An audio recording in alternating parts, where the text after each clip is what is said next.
You're a mum, you're a mum, you're a busy mum. Come listen to the Busy Mum podcast. Life hacks and inspiration for the busy modern mum. Hi and welcome to the Busy Mum podcast. I am your host, Jackie DeCampo. This podcast's sole focus is to interview busy mums and sometimes dads that usually have a business or at the very least a bustling side hustle. We cover areas like why they got into business in the first place, what their greatest lessons are or fear is, and how to overcome that.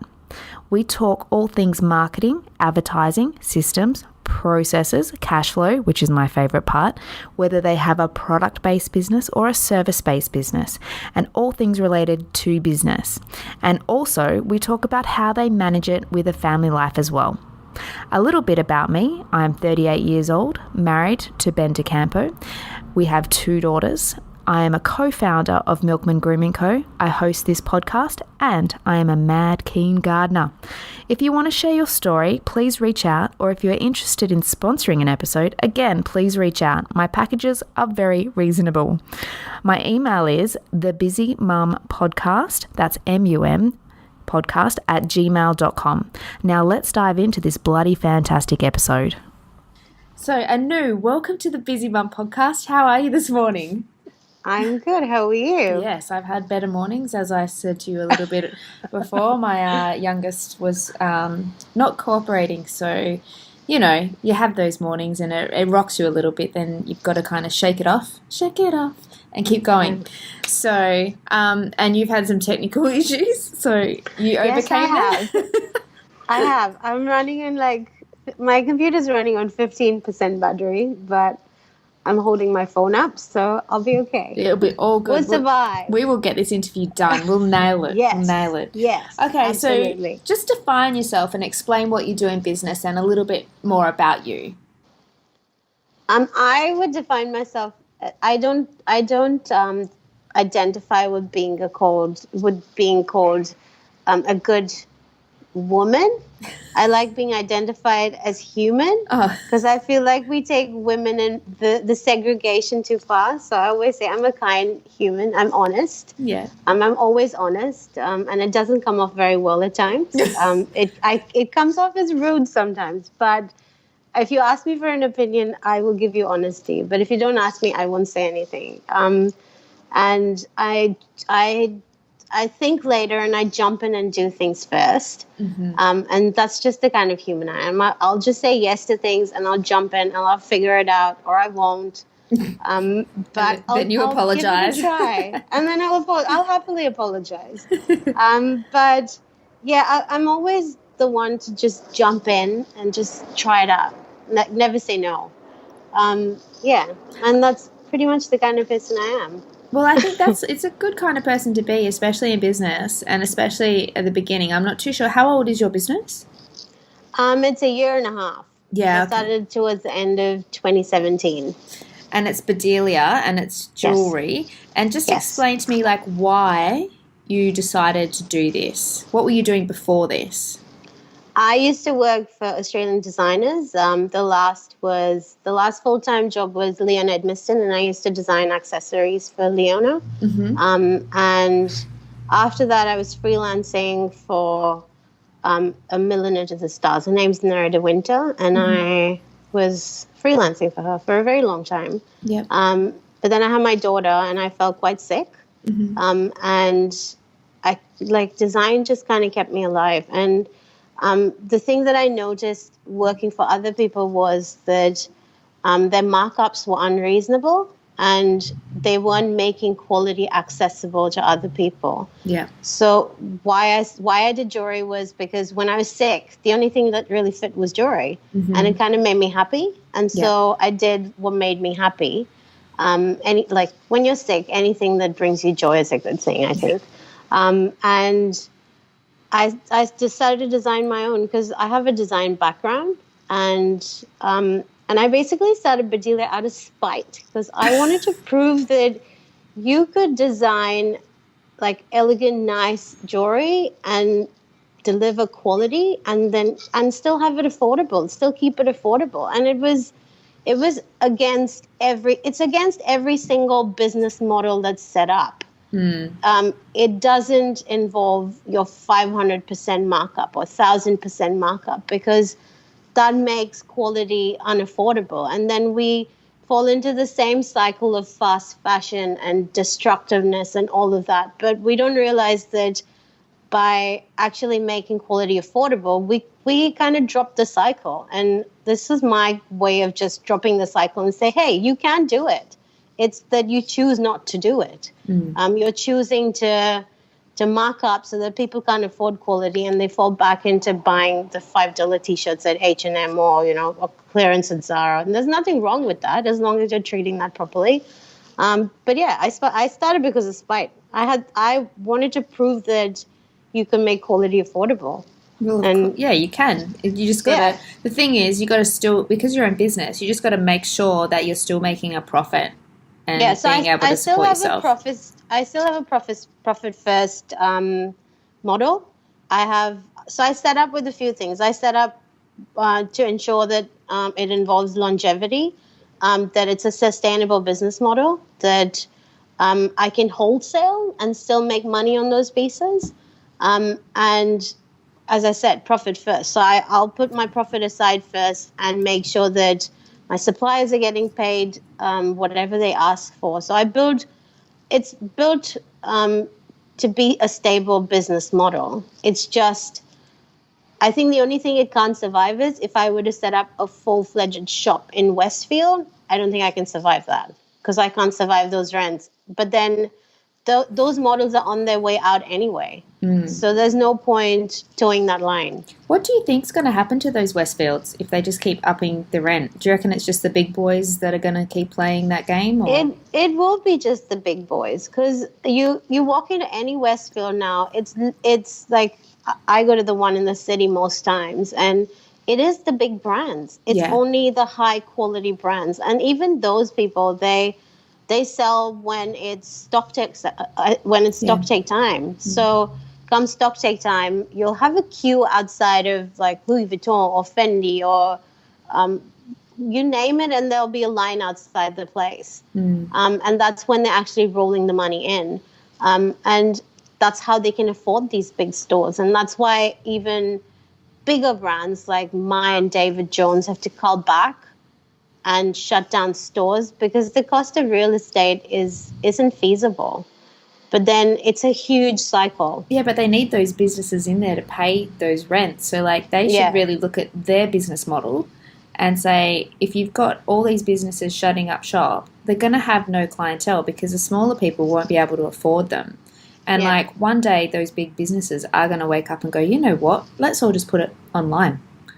You know? Well, a lot of businesses are shifting online. A lot of like even with Maya and David Jones, they've shut down a lot of the big stores across the country, and they're trying to move to an online business. But then it's much harder for them to do an online model because that's not their business model as such. No, well, their clientele know them for walking. Yeah, and if you've ever been to maya.com.au, that site is a mess. Oh, and good luck checking out. Like, it's just, I've tried to order things on Maya and I finally gave up. But then the stores aren't any better either because the service you get in store is pretty bad. Yeah. Well, I can only say, like, I buy from, and don't judge, Kmart online. Yeah. Yeah. and Big W online, because of the little kids, and I buy books and stuff, and like Big W only charge you like literally $3 for delivery. Sometimes it's free, and Kmart, like, their prices are so cheap anyway. And I just feel like those two businesses have moved from, like, they're still physical stores, but they've moved to online very well. Like, whatever they're doing, they're doing it well. So yeah, they definitely have, and that's kind of clever. So if you look at the Kmart business model, and I know that I'm an ethical business and most ethical businesses diss Kmart for what they're doing. And sure, they could involve better practices. Yeah, absolutely. But what they're actually doing is they're making things accessible to people. And then it depends on those people on whether they want to use that as throwaway or whether they still want to treat it as decent product and take good care of it. Yeah. So, like, living a better ethical life isn't just buying good quality, but it's also taking care of whatever you buy. Yeah. So even if you're buying from Kmart, it doesn't matter. As long as you're taking care of what you're buying and you're using it well and you use it to its full worth, you're doing yourself a service and you're doing the planet a service. So it's a win-win. We've just got into all of those metal straws as well. So, like, we don't have the plastic straws. We used to go through so many plastic straws, and, like, I was against balloons, and I thought, why have I got plastic straws if I put a ban on balloons? Like, come on, like, you got to get across the whole thing. You can't just be in one little tiny area going, oh, we're doing really good here. But what about all these balloons, water balloons everywhere? And I put a ban on balloons as well. Now, you mentioned Profit First. Now, are you referring to the book Profit First? Is that no? I'm just referring to how I run. I haven't actually read the book. I've read a lot about the book. Yeah. So I should probably read it. I bought the book and I'm like reading it as we speak. So that's why I'm bringing it up. I love kind of business money books. So like The Barefoot Investor, this book Profit First is pretty good at the moment, and it just basically tells you to put your money into buckets or into different accounts, and when you've got scarcity in money, you become smarter at getting more out of your money, and I think that's what you're doing, correct? Yeah. So that's what I've kind of done for pretty much all of my working career. Even when I was working for other people, I used to kind of spread my money across and have only one current account which you access, but then move the money out first. Yeah. So you're limited to those funds, and then with the other money you invest it or you move it. And with my personal money that I've earned over the years and all of that, a lot of it is just invested. A lot of it is just in places that I look at that money once a month to see if my investments are working or they're not working. And if they're not working, do you pull them out, or do you just go, oh, maybe next month it might be better? Well, there was a point in time that I used to read the stock market really closely. And so I can actually look at a fund and say, okay, this is just like a downtime for the fund versus I need to pull my money out because this is not going to go anywhere. And I can usually identify these. I've fallen short of that once, and it was for a $500 investment, which is now sitting at $50. But even to sell it, I'd have to put money in it. So you're like, oh, just let it go. Just let it go. And I thought it was clever. It was a mining company. What were they mining? It was a new mining company. I have no idea. It was so far along in the past that I don't even remember. But a lot of it since has been things like international property markets and food. I've invested a lot in food. Yeah. Well, we all need food. Funds. Yeah. Yeah. So a lot of food funds. Not so much in minerals and all of that, because those things yo-yo too much. Yeah, of course. Yeah. And you got to be watching it all the time. Yeah. So you mentioned briefly that you had some interesting ideas for 2019. Well, you said absurd, but I'm sure they're not absurd. What are your ideas? So the first thing that I'm actually doing is that I'm trying to work on a piece of pottery, which is basically it's a bedside jewelry holder. So it kind of links in with the main brand.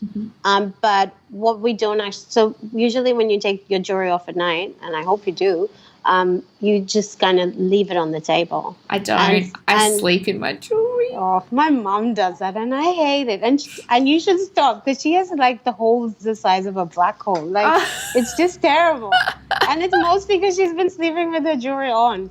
And there would be days she'd wake up and she couldn't take her rings off, and I'm like, Mom, like just take it off at night. I don't know if my rings come off. They're like, stop. Yeah, I've grown and they haven't. So,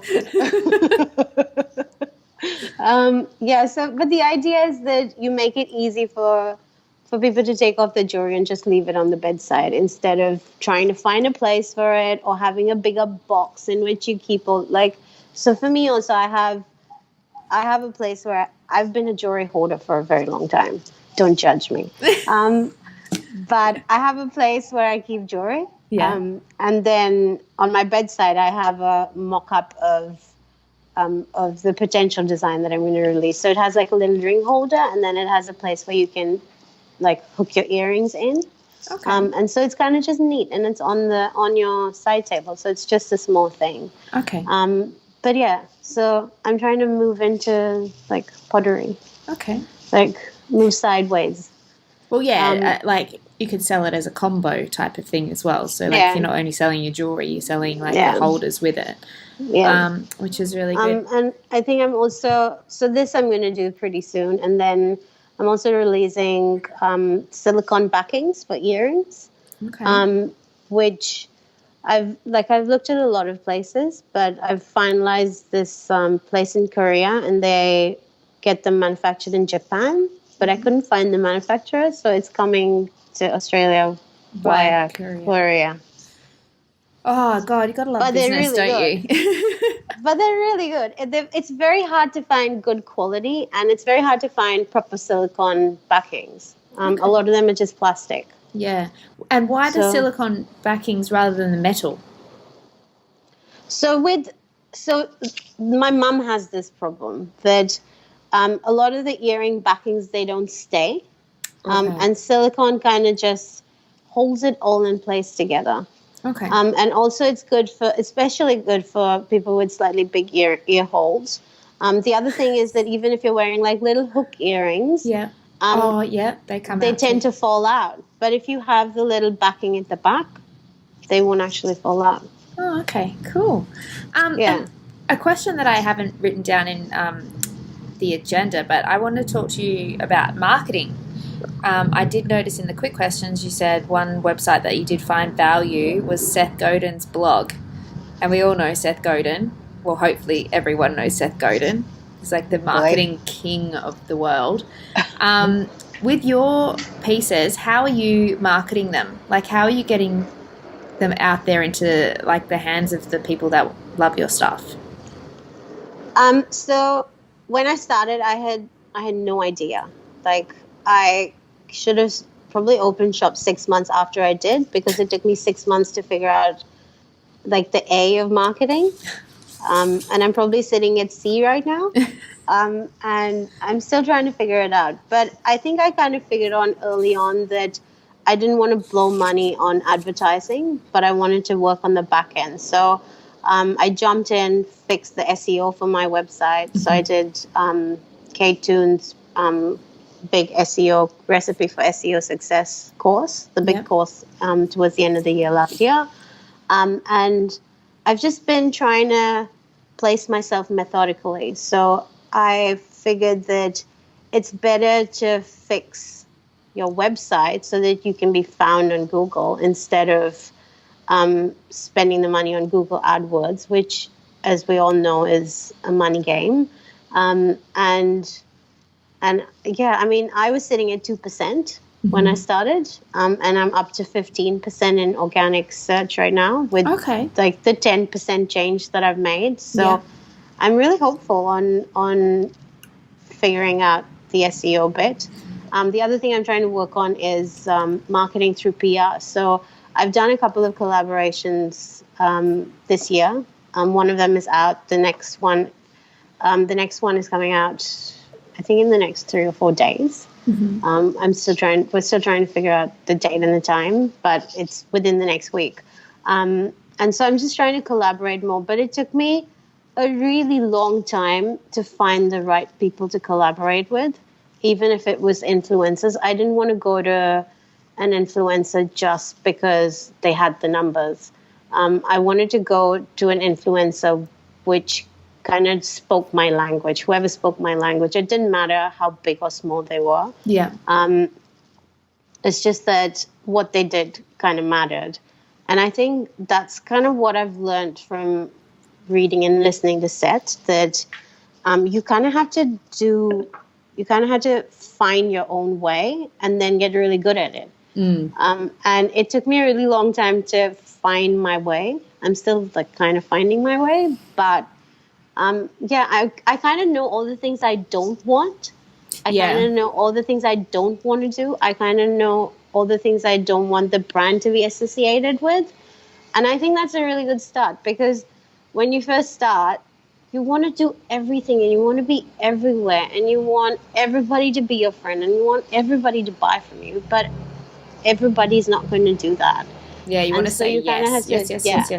Yeah, I know. So I said yes for the first 3 months, and then I kind of stopped and I said no for the next 6 months. Even to good ones, I just literally put my head up and I said, no, I'm sorry. I don't think I can do this, because honestly, I didn't know what I was doing. Yeah. And I didn't want to keep saying yes until I found out what I wanted, or more importantly for me, what I didn't want. And I think that's kind of important to know and learn as well, that you can't follow the herd. The herd is not how you're going to stand out. The herd is not. If you're following the herd, then don't do what you're doing. Just like give up. Get a job. Yeah, just go get a job. Become a number. Yeah. Oh, that sounds so sad. But I think that's the biggest thing I've learned from reading and listening to Seth Godin, is that you don't need to follow the herd. You shouldn't be following the herd. You kind of have to disrupt, like he says, make a ruckus, and you kind of have to just find what works for you and what's good and why it's different, and then just make it work.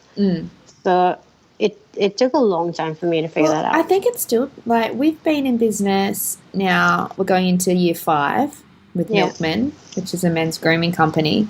And, like, it's probably taken us that long to really bed down what we want to do and how we want to do it. And then it still changes and evolves as we learn more. So you're saying it takes a really long time, but I think it's an ongoing learning curve. Yeah, it's a forever thing. Yeah. It's never, you're never going to get to one point and go, I've done it. I've mastered everything I can. It's just not going to happen. You just and not one person or one mentor is going to make or break it for you. I think by having a lot of influencers like on YouTube or reading books and that, everyone's contributing to your learning curve. So that's how I kind of view it. And hopefully they're a bit of an expert in the little tiny area that they're in. Yeah. Okay, well, let's move on. Just describe for us a day in the life of you. Do you have any tips or life hacks? My only tip would be leave 5 minutes before you plan to leave, because 5 minutes early is better than 5 minutes late. I've been doing drop-offs. My daughter started school this year, so I've been doing drop-offs, and that has been the precedent to whether I'm going to have a good day or not. And so we had a great day this morning because we actually left on time. And it was a quick run, and I was back in the house at 9 o'clock, and I was like ready and sit down and work, and it was great. So I think early is better than late, and that's my biggest life hack, really. Off late, that's my biggest life hack. Get in 5 minutes early. Even 15 minutes early, and I know that's probably a bit of a stretch for some people, but when you live in Sydney, as you were saying before, like 5 minutes early can mean that you're on time, and then 5 minutes late can mean you're 40 minutes late, not just 5 minutes late. Yeah, exactly. And so even today when I was driving back, I was thinking, maybe we should leave 10 minutes before we left today. That means I can be back inside the house 15 minutes early. So I was just calculating in my head. And well, for their drop-off, it's between 8 and 8:30 in the morning, and I usually drop her off at 8:20. But if she gets there at 8:10, it doesn't really matter. No, it doesn't. More playtime. And it actually saves me. Yeah, more playtime. Exactly.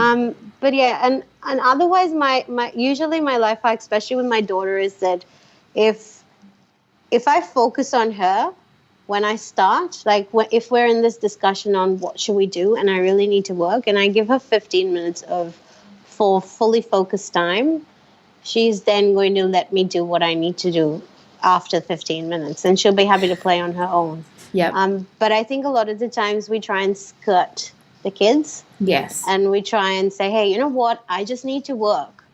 And you need to, like, go entertain yourself. And that never really ends well. We all know that. That was me this morning. They will be in your bum every 3 minutes. Mummy.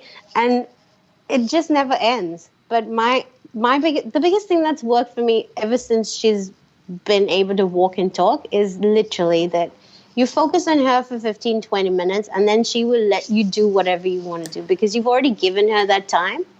And so she's not craving the time.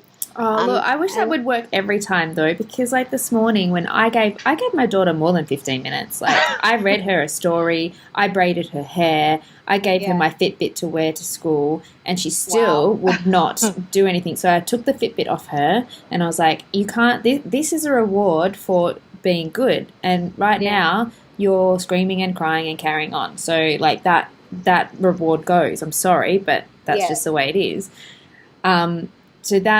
So it does work. Yes, it does work. Keep doing it until it doesn't work, and then try something else. I think it almost always works. But I think the other thing we forget is that kids are humans too. Oh yeah, and absolutely. Like, we get off on the wrong side of the bed someday. Like, you just get up and you're pissed off because you're just pissed. Like, just cause. Like, there's no reason for it. It's not because you didn't sleep at night or that, you know, something happened in the morning. You've just, like, woken up. Yeah. And you just wake up on the wrong side of the bed. And I think often as parents we forget that happens to kids as well. And so I think maybe with your daughter it was just one of those days. It was one of those days. She just woke up on the wrong side of the bed. It'll be done she'll be fine tomorrow morning. I think she's fine now. Like, usually when I'm gone, she's like, excellent, okay, I've achieved that. And now I can go have fun. It's like,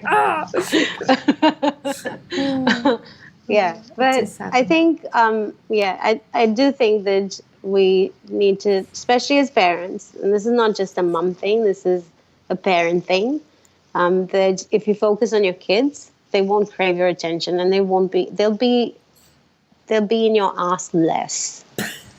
If that makes any sense. They'll be in your ass less. I'm just envisioning, like seeing like this child ram their head up someone's. Anyway, shall we move on with the next question before it turns into like I have to tick that little explicit box because we're saying too much ass and bums and stuff. What is the best advice you've received? The best advice I've received is to take out time for myself, and I don't do that enough. I don't do enough of what I enjoy doing or things that calm me down. But I do love what I do, so it doesn't feel like work most days, even though for me there's a lot of learning and figuring things out, because all I've known all my life is good product. I've never known things like marketing, PR, and whatever you have it. But I think that I kind of had to learn to take out time for myself, and that's the best piece of advice I've received. That like you are your best asset, you are your biggest asset, and to take out time for yourself. It's not something I do as often as I should, but it's good advice. It's great advice. It's great advice, and especially if you can do it without feeling any guilt. Because if I take the time, I'm like, I feel like I've got to rush back to something. I can't just take the time and go, I'm relaxed. It's I know, I hear you. I'm doing this, but I'm like wound right up. It's a big thing to figure out. It's not just you're right. It's not just taking out time. Yeah. And just be calmer with it and say and maybe tell yourself that this is good for me. If it's good for me, it's good for everybody I deal with. Yes. If I'm calm and happy, everyone else is calm and happy. Exactly. If I've got a black storm cloud over the top of my head, that's not going to impact very positively on anyone else. No. So what do you do when you relax? Like, where do you go to get your entertainment? Is it Netflix, books, podcasts, socials?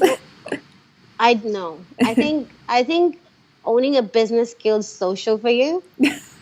And you never look at social the same way as you did before. Like No. you would never.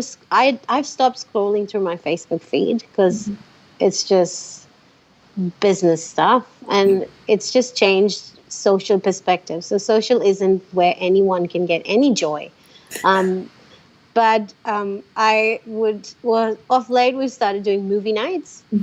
So there's a bunch of us who go for a movie once a week, and we literally like drop everything and walk out the door and come back home at 10 o'clock at night. Awesome. And so the dads are left taking care of the kids, which is really good, because the thing about a movie is that unless it's a medical emergency, no one's going to call you. Yeah. There's no dad calls saying, hey, like, where are her socks? Like, he's not going to call you. I hope he's not going to call you for that. Jeez. Well, it's just there's just so many random things, right? But you're never going to get a call if you're at a movie. No, because you turn your phone off. Nights. You just turn it off. It's on silent. It's inside the bag, and there's no excuse. But I do read books. Yeah. A lot of them are marketing books. So I don't know if it counts. It always counts. Yeah. But there's always something, you always learn something that's not business related, even from a marketing book. It almost teaches you life hacks in many ways. And podcasts. I listen to a lot of podcasts. Netflix. Netflix. The thing with Netflix is that I just binge watch series. So I'll binge watch and then I'll resurface. 6 hours later. I know. No, never 6 hours. Oh gosh, I wish I had that kind of time. I know, 6 hours. Imagine that. 6 hours. You could do that if you're stuck in a plane without a kid. Yes. Yeah, flying without kids is like awesome. I know, it's great. It's the best. It is the best. Oh my God. And I have this once a year ritual where I go to Melbourne in winter for a day of so Melbourne, the NGV, the National Galleries of Victoria, holds the best art exhibitions, but they have the best winter art exhibitions, so they'll get the big artists, and the curation is great. So I literally get on a flight at 6:30 in the morning, and I come back home at 9:30 at night, and all I've done is walked around Melbourne, gone to NGV, and had a few good meals. Oh my goodness, that sounds awesome. I've been doing this once a year for the last 5 years. That's great. That's really good. I've got a friend that actually wants to become an art curator. So, yes, watch that space. Yes. And what's your go-to dinner? What are you generally the cook in your house? Usually, yeah. Usually, I don't like. Well, that's the thing. I'm a really good cook, but I hate cooking. What? Yeah, that doesn't align. Like, I hate it with a passion. Why? But I'm a really good cook. Oh my Like, goodness. I can't turn out a bad meal, and I'm really quick at cooking. Because you hate it so much. I don't know. It's just like my mom says, it's in your hands kind of thing, that you can't turn out a bad meal.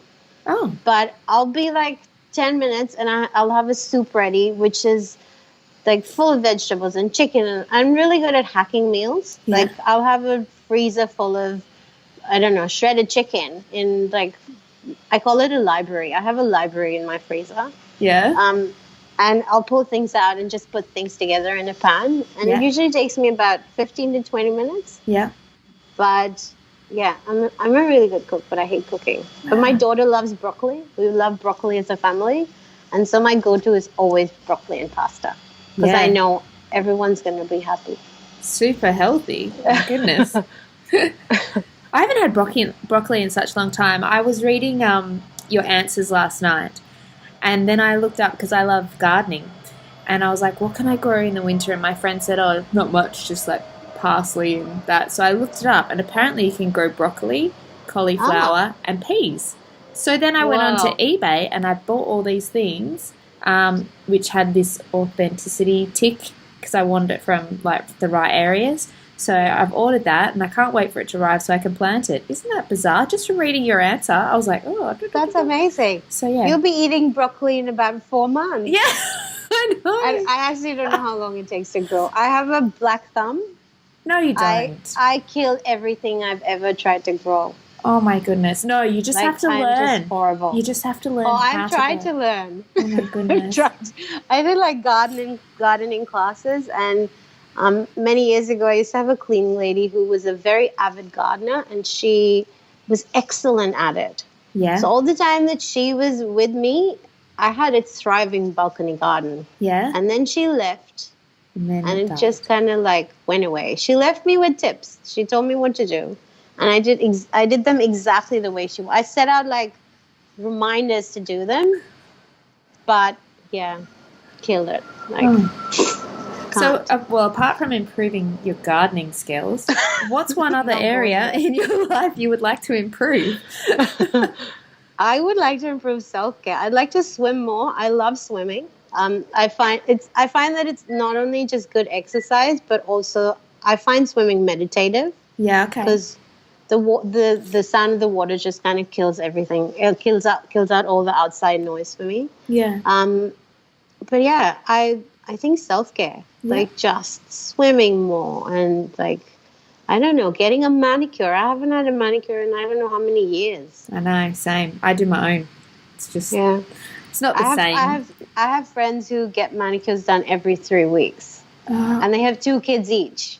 That used to be me before kids. Like before kids, I was like, yeah, I'm going to get my nails done. And I would sit there for an hour and a half and get them done. Now I get like fidgety, and I'm like, just finish already. No. Like it's too much time. I had like my last pedicure maybe 6 months ago, and I walked in because the car needed to get washed, and I went up and I had 45 minutes, and I asked the lady upstairs, I said, what can you do in 45 minutes? And she said, an express pedicure. I'm like, that's what I'll take. Like 45 minutes. I want to be out. I don't want to waste like an extra minute here because I have nothing to do. I took out my laptop, I sat down, and I was working. Even that 45 minutes, I couldn't just stop. And I think that's such a bad thing to do, that you can't stop even for 45 minutes, I don't know, once every 4 months.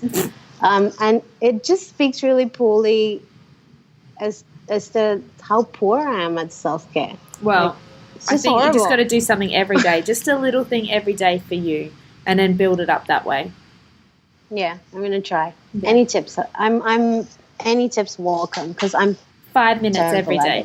5 minutes every day. Do it. 5 minutes. Do it, Anu. 5 minutes is something. Yes. Yeah, I'll do it. Of even nothing. Just sit there and stare at the wall. Yeah, I'm terrible at nothing. Yeah, get good at it. Get good at that nothingness. Maybe I should just like meditate for 5 minutes. Yeah, do that. And turn on the music and just dance for 5 minutes. I don't know, something. Yeah, I don't know. Yeah. I need to do the same thing. And like you've written down here, like I've asked you what's your greatest fear and how do you deal with it, and I haven't had this answer before. And trolls? Yeah, I haven't had that answer before. It's more about death and losing my kids. But trolling, I haven't had that one. No. So what happened? Well, I had my first troll a couple of months ago, and it just unnerved me like crazy. And I've had surgery. So after I had my daughter, I've had major joint replacement surgeries and all of that. And so I'm not really I dislike the medical system, but I'm not scared of it. I'm not scared of like handing my life on to someone for surgery. I'm not scared that way. Yeah. And my husband thinks I'm stupid because of that. Because it should unnerve you a little. I'm like, no, it's just fine. It's just a surgery. It'll be done. Like, you know, there's a solution to this problem. And as long as there's a solution to this problem, it's fine. Yeah. With my daughter, I'm not worried in the sense that I don't think that's my biggest fear. I have this feeling that she'll be safe wherever she is, wherever I drop her off. Mm-hmm. And I do the best I can, like even when it was things like choosing a daycare or finding a school or figuring out, you know, how she gets to XYZ. I'm just pretty good at like my intuition speaks well. And so I know she'll be safe wherever she is. Yeah. But yeah, I don't, like, this is trolls in life as well, that people, you will always find people who like despise you for doing whatever you're doing. Yeah. Whether There's always it's haters, live, yeah, there's haters and trolls, and some people just kind of get out of the way to make life messy for you. And that's my biggest fear, really, because you don't, like, it hits you sideways. It does. And it's so unexpected, I think, as well, because you think people are going to be exactly like you and nice and, like, just, like, I don't go. Most people are. Yeah, most people are, absolutely. Yeah. But I wouldn't go out of my way to make someone's life hell. Like, I'm too busy doing work stuff and trying to make sure my kids are all right. But that, like, 0.5%, and that's what I think, and that's my biggest fear, because it just unnerves you. And even though you have nothing to hide and you're not doing anything wrong, it just shifts your entire focus. It makes you question everything all over again, and it makes you feel like you're not good enough. Yeah. And if you feel like you're not good enough, you're going to be scared of doing everything you do. You're going to be scared of making even the most basic decisions. And these are, like, unknowns. Like, if there's a storm coming, you know there's a storm coming. But then if you're hit by lightning, you don't see that coming. No, I've almost... And I think that's the difference. So, like, by trolls, I meant in business and in life, and just people who hit you sideways. Yeah. Those are kind of my biggest fear. Yeah, well, I understand that. Okay, I've got 3 quick questions. One which we've already answered with the website, which is Seth Godin's blog, and I encourage everyone, if you don't know who he is, go and look him up, Seth Godin. So the second question I have is, what's one piece of advice you would give your pre-baby self? Oh, be ready. Like, embrace yourself. You don't know what's going to hit you. Or who's going to hit you. Who's going to hit you. And, like, the final question is, what's the most useful and useless baby item you have? So the most useful was the change table that we got for my daughter, which was a second-hand change table. It was one of the blurry ones with, like, a blank storage unit kind of thing, which is now converted into a jewelry stock unit for me. And it's absolutely fabulous because, like, everything sections off so beautifully in that thing. And the most useless is, like, first-time parents, you all go out and buy the fancy things. Yes. Like, everything needs to be the best and the new and the most expensive and new and all of that. It was the big stroller that we got. Oh. It's parked outside. We should probably give it away, but we don't have the heart to give it away because we spend so much money on Try and sell it if you need a stroller. I know. We tried to sell it at one point. It didn't work. And then we moved apartments, and then it's just one of those. And my sister at that point told me, you should just buy an umbrella stroller because it's the only thing that's going to serve you. An umbrella stroller? Like, the foldable ones that you can carry on flight and all of that? Like the dinky ones. Yeah, when we first had my daughter, which was about 10 years ago now, we didn't have a lot of money. So, like, we didn't actually get a big fancy stroller. I shopped around. I spent $150 on, like, a pram that kind of went back and went flat so she could sleep in the pram. And then when that fell apart, I spent $20. And I got one that, like, literally I used it even for my next child that kind of kept going and kept going. And, so, like, these things that you put up with, like, squeezing that last bit out of the bank account, to get the stroller. Yeah. So, yeah. Anyway. But I think, we buy a lot of big things that we don't need when we first have kids, I think. Yeah, absolutely. Any more kids for you, or you're done with just the... No? I'm done. You're done? I'm done. You don't want to be outnumbered. I get it. I totally get it. Well, thank you so much for being on the podcast. It's been very enjoyable and very educational as well, and I hope the listeners also love it. Thank you for having me. That's all right. Thanks for listening to the latest episode of the Busy Mum podcast. Don't forget to let your friends know, and also subscribe to the iTunes channel. And also my socials if you want to see what I'm getting up to. A brand new episode is out every Monday morning, just like clockwork.